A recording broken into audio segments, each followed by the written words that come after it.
Merci Paul.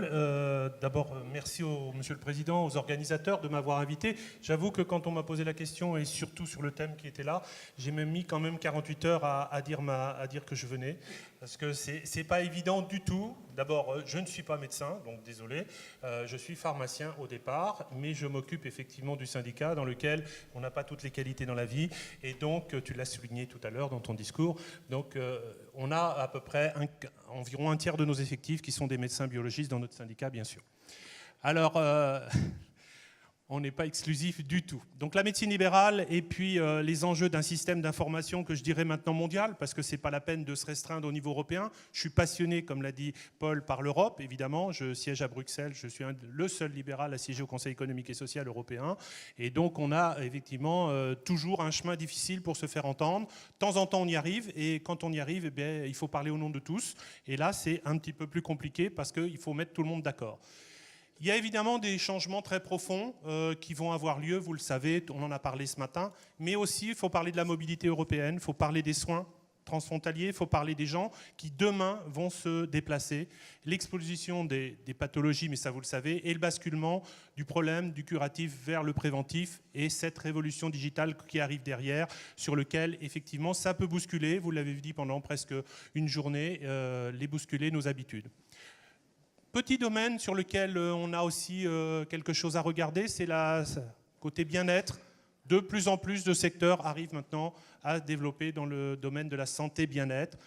Il y a le domaine du soin, la zone entre les deux, elle est floue.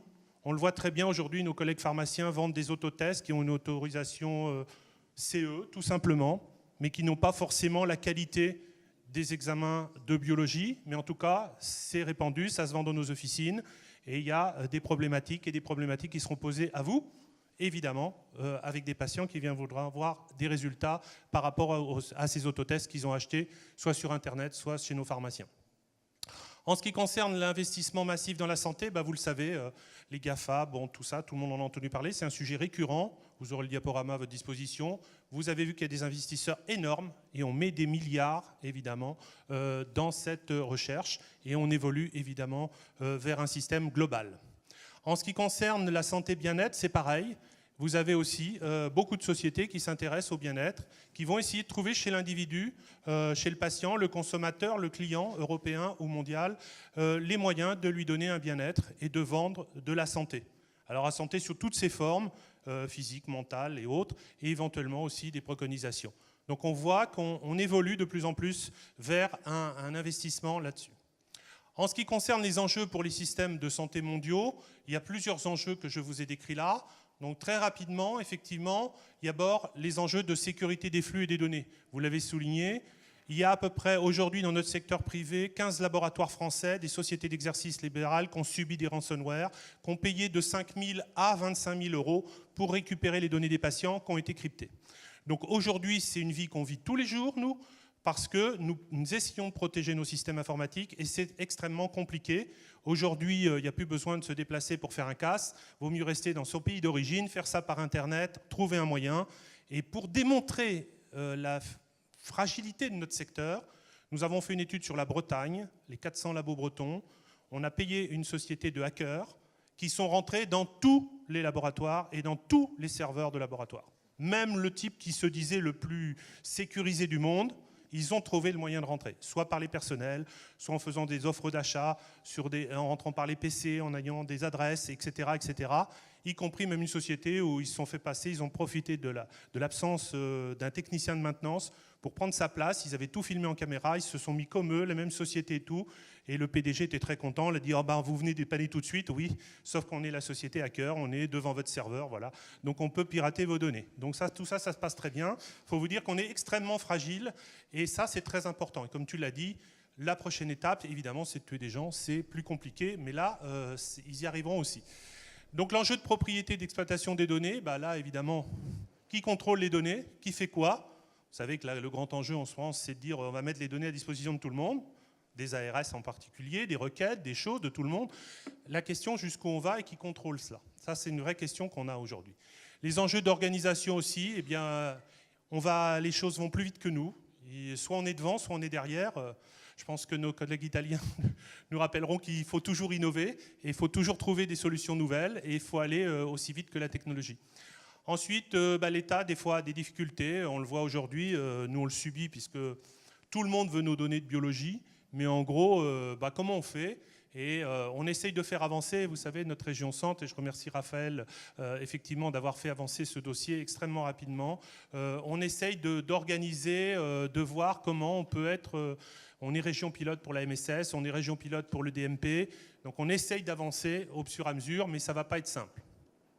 Ensuite, les enjeux de projet. Les enjeux de projet, on court toujours après notre DMP, donc voilà, on va essayer peut-être un jour le rejoindre et y arriver.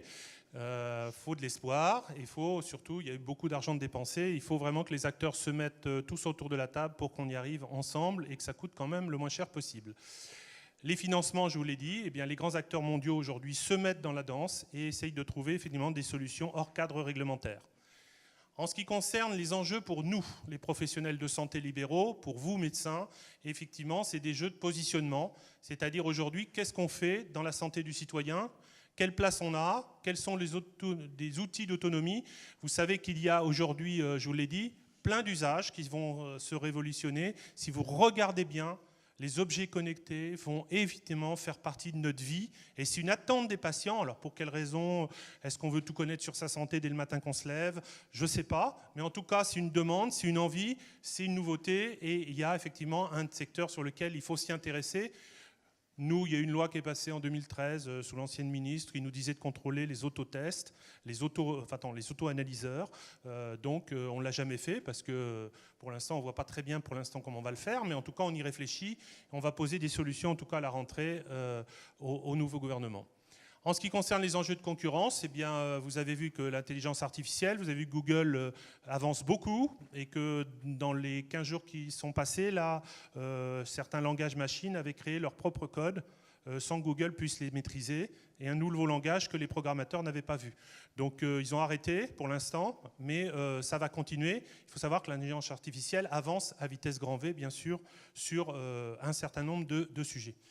En ce qui concerne les champs d'intervention, on s'éloigne effectivement, il faut s'orienter vers la prévention, mais là aujourd'hui, la prévention, les professionnels, je suis là plus pour poser des questions, et puis après nos collègues, et j'espère que vous débattrez fortement là-dessus, effectivement, la question que je pose, est-ce qu'on est condamné par rapport à rester que dans le soin, et est-ce qu'on va avoir d'autres secteurs à côté de nous qui sont concurrentiels, et je vous ai parlé tout à l'heure du soin de confort.